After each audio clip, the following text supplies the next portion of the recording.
বারুইপুরে আশাকর্মীদের পদ অবরোধ বিক্ষোভ। বারুইপুর মহকুমা শাসক ও বারুইপুর পুলিশ জেলার পুলিশ সুপারের অফিসের সামনে রাস্তা অবরোধ করে বিক্ষোভে সামিল হলেন আশাকর্মীরা।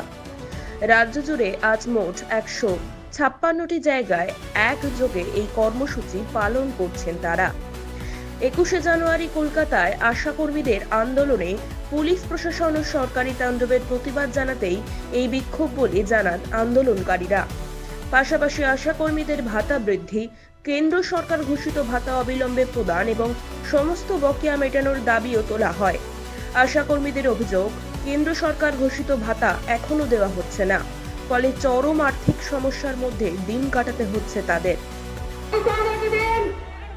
কোনো মানুষ দেখতে পায়নি এই আশাকর্মীরা, তারা তাদের সমস্যা কি, তাদের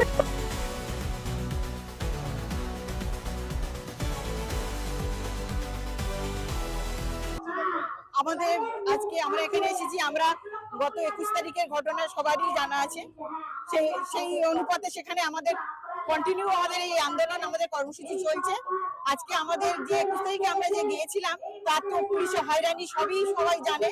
যেভাবে আমরা পুলিশের হয়রানি শিকার হয়েছি, শাসকের যে রক্তচক্ষু, সবকিছু উপেক্ষা করে আমরা আমাদের দাবি আদায় করতে পারিনি। কিন্তু মানে আমাদের যে মেন দাবি যে 15,000 যে ভাতা বৃদ্ধি, সেটা ওনারা কোনো সন্তোষজনক আশ্বাস দিতে পারেনি আমাদের। সেই জন্য আমরা বাজেট অবধি অপেক্ষা করতে বলেছেন ওনারা।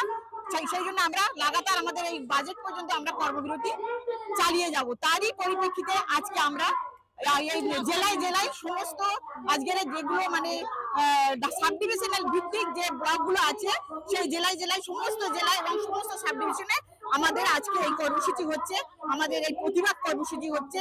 জনগণকে জানানোর জন্য আমাদের আজকে এই প্রতিবাদ সভা।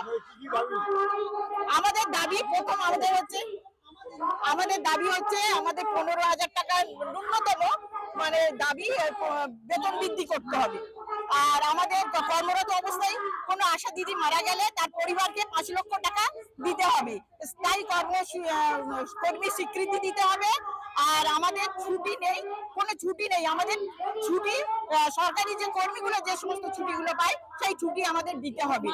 আর আমাদের যে ইনসেনটিভ একটা সেন্ট্রাল থেকে যে একটা ইনসেনটিভ দেওয়া হয়, সেটা আমাদের বহুদিন বাকি থাকে।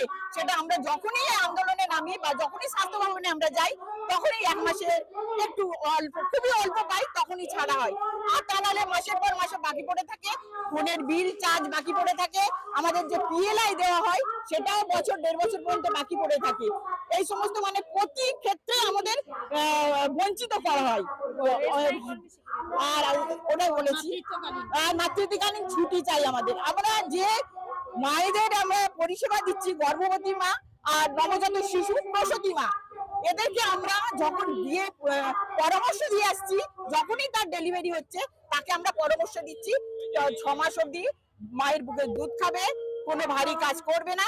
অথচ সেই আশা যখন মা হচ্ছে, তার কপালে সেটা জুটছে না। তার কোনো ছুটি নেই। সে অন্য মাকে বলে দিয়ে আসছে যে কাজ সে নিজে করতে পারে না।